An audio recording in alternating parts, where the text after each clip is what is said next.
Depending on how you draw the eyes on your doodle bird, you're going to get different looks.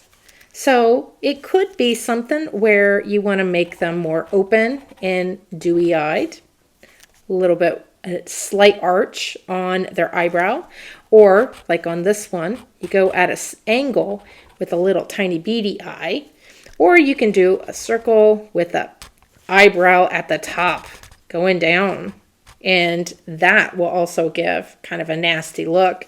Or we have the, prettier female type eye that you can do.